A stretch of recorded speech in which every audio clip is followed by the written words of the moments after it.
Hey everybody, how's it going? So today I want to give you guys some knowledge on Fields of Mistria. Don't waste 500 gold on a crystal ball because you'll actually get one of those for free for helping Jupiter out. Now what the crystal ball does, it basically tells you what the weather is going to be like for tomorrow.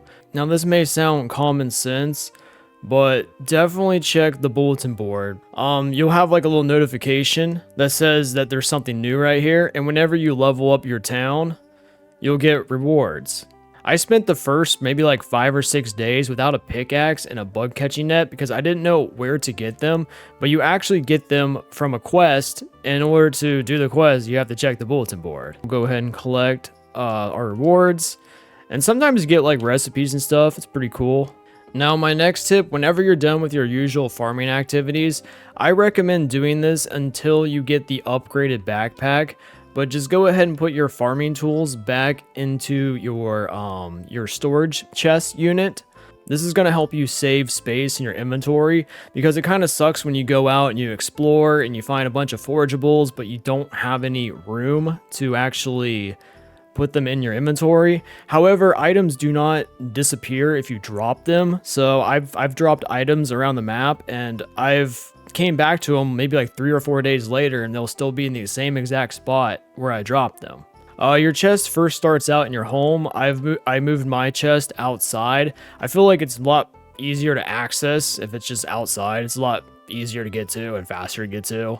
Now, if you're ever wanting to track down a villager, the map is a very essential way to do that because it gives you real time on their location. It would be nice though if we can kind of hover over the icon and we can see what their name is. And since we can't do that, you'll have to memorize what their icon avatar looks like. All right, so this building is the inn, for those of you that do not know. And what's really cool about the inn, you can actually get free soup every day here. You just got to go up to the soup and it says the soup looks great today. Today's flavor is minestrone soup. And what's cool is you can just take a bowl of soup and it'll actually give you stamina.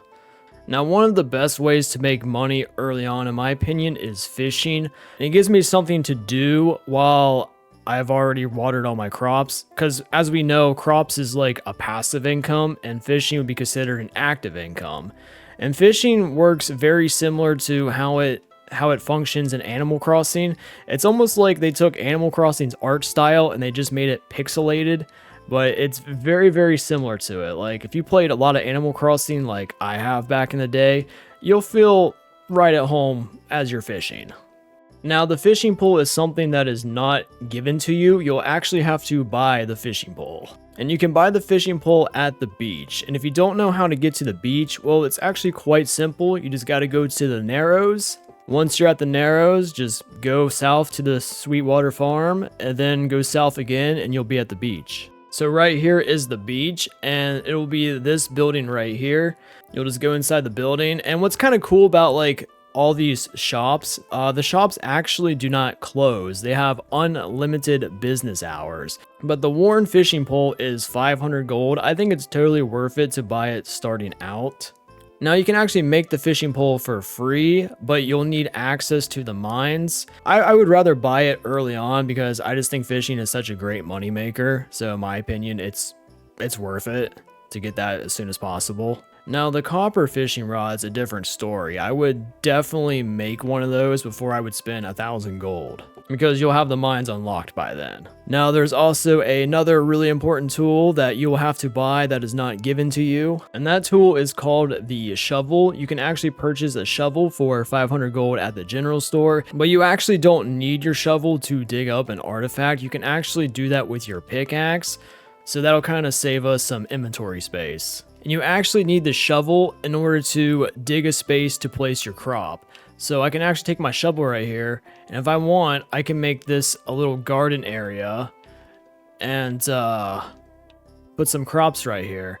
So that's basically the primary use of the shovel. If you ever want to cook, you actually don't need to craft your own cooking station. You can actually use their cooking station for free. So right here at the Eastern Road is where you'll get access to the crafting table without having to actually build your own.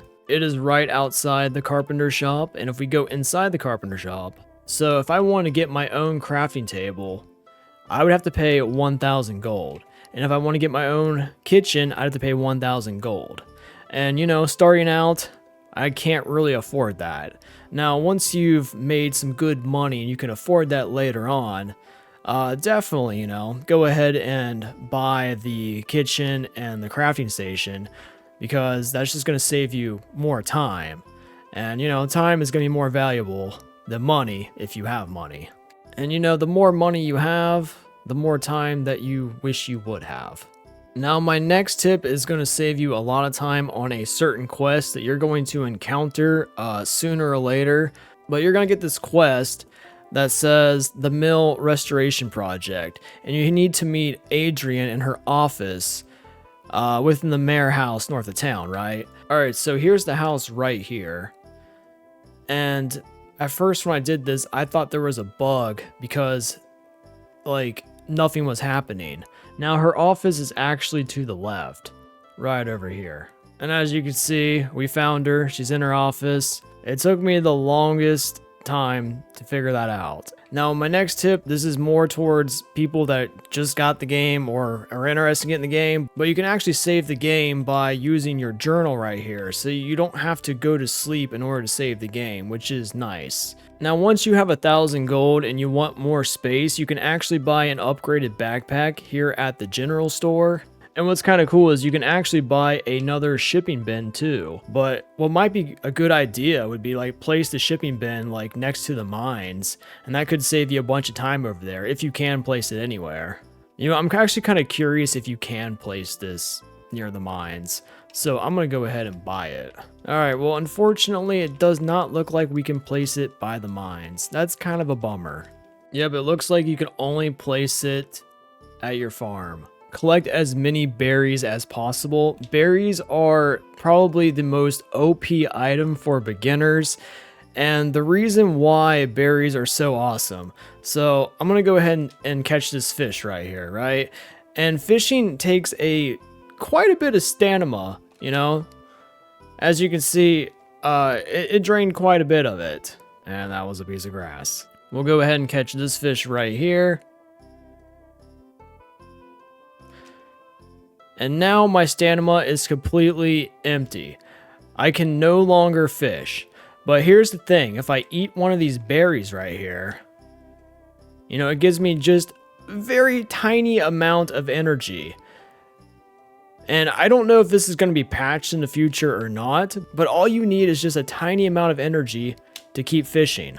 So you can just literally keep going. Kind of doesn't make sense that it takes away a good bit of energy, but you only need just a hair of energy to keep going. So I suggest taking advantage of it. Now I will say, if you're going to the mines, I would not use this kind of method because it's going to get really annoying. Have to hit a rock and eat one berry, hit a rock, eat one berry. I would just use the berry method for like fishing and stuff. If you're going to the mines, you're going to want to bring something that gives you more energy than just berries. But if you're just kind of just chilling, doing some fishing, berries are perfect.